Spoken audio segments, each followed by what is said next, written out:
Ketosis, everybody's talking about it. It's all over magazines, TV, newspaper, social media. Every fifth question I get asked is about ketosis right now. Is it something that you should be doing? Is it sustainable? Is it a good idea? What are the pros and cons? Over the next couple of minutes, I'm going to go into what I believe are the pros and cons, whether you should be using it, and if so, how to use it. Without further ado, let's get on with it. First of all, what is ketosis? Ketosis is a survival state, basically. It's a state where your body is burning stored fat for energy, stored body fat for energy, as opposed to muscle glucose. Now, in order to get into that state, you are going to have to starve yourself of glucose. Now, what does that mean in layman's terms? That means you're going to have to remove every form of carbohydrate from your diet to ensure that your body has no glucose in your blood. Not only is that going to mean your standard types, the ones that everybody knows, bread, pasta, potatoes, rice, etc., but also all fruits, all vegetables. Now, obviously, I don't need to tell you that that's probably not a good idea just in itself. We'll go into that a little bit later. Now, once removing all carbohydrates, you're going to feed your body an awful lot of fat in order to maintain energy levels, to maintain your ability to stay human, okay? Let's keep it simple and say you've managed to get into ketosis, which is damn challenging. For most of you, it's going to take somewhere between, let's say, 7 days and 14 days. So 7 days to 2 weeks. It's going to take you being super restrictive just to get into ketosis. Now, let's say you are there. Staying in ketosis is just as challenging as getting into ketosis. Again, you can't take in any carbohydrates. You're going to have to really watch what you're drinking, what you're eating, what's in your shakes, what's in teas, coffees, blah, you name it. There could be all sorts of ways for you to slip out of ketosis by adding some unwanted sugar to your diet. Not only that, but it is possible to overeat on protein, which then creates a level of blood glycogen that can kick you out of ketosis. A lot of people don't know that. A lot of people get into ketosis, and especially if you're conscious of bodybuilding, body composition, you know that having a high protein diet is important. You can kick yourself back out of ketosis by taking in too much protein. Let's say you haven't done either of them. You've managed to keep your protein levels to the right point. You've managed to cut out all of your carbohydrates. Now then we look at the fats that you're taking in order to maintain energy. The fats that most people are taking in on ketosis, due to what I believe is a misleading amount of information, a misleading method of doing ketosis, is that people are shoveling in 1/2 ton of cheese, bacon, things like that in order to get their fat up. Now, of course, any diet that tells you you're going to lose loads and loads of fat, but you can sprinkle 1/2 kilogram of cheddar cheese over every single meal you eat, you're going to do it. Everybody's going to do it. Now, when I put it to you like that, I would imagine for most of you watching, you've suddenly realised, hang on a minute, this diet doesn't quite sound right. Of course it isn't. Now, let's say you don't have any issues with dairy, which is few. Almost all of you are going to have issues with estrogenic toxicity. That higher intake of dairy, the chances are you're not eating the best dairy. It's not organic, grass-fed cattle and goats, etc. that are giving it to you.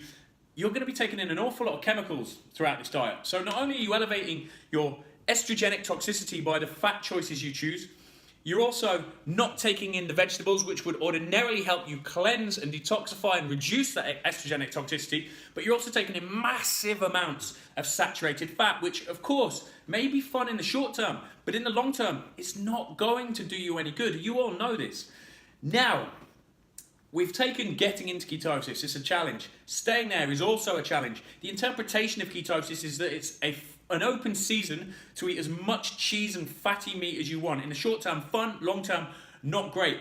It's also very restrictive. Any diet that is that restrictive is difficult to stay in. In my opinion, a diet that is so restrictive is not sustainable. Okay, it isn't sustainable because there's gonna come a time when you're gonna want to drink something or eat something that is gonna kick you out of ketosis, and you're then gonna get stressed out about being in, out. It's gonna lose its effectiveness. We talk about the interpretation, the misinterpretation of any diet, whether it be ketosis, whether it be intermittent fasting, whether it be toucan, pecan, pigeon, seagull, whatever. Diets are down to your interpretation. Any information that you hear, read, or are watching, whether it's YouTube, Instagram, whatever, it's down to your interpretation and what you make of it. Ketosis, in my opinion, is irresponsibly marketed as this great fun diet, gets people buying into the concept, but then they end up getting unhealthy because they're just chowing down on tons and tons of saturated fat. The lack of fiber in your body from the lack of vegetables, the lack of fruit, etc., you're going to be malnourished, more than likely quite malnourished. You're not able to take in the nutrients that fruits and vegetables give you. There's going to be a lack of dietary fibre, so there's a good chance that your digestive system is going to take a pretty decent sized hit for it.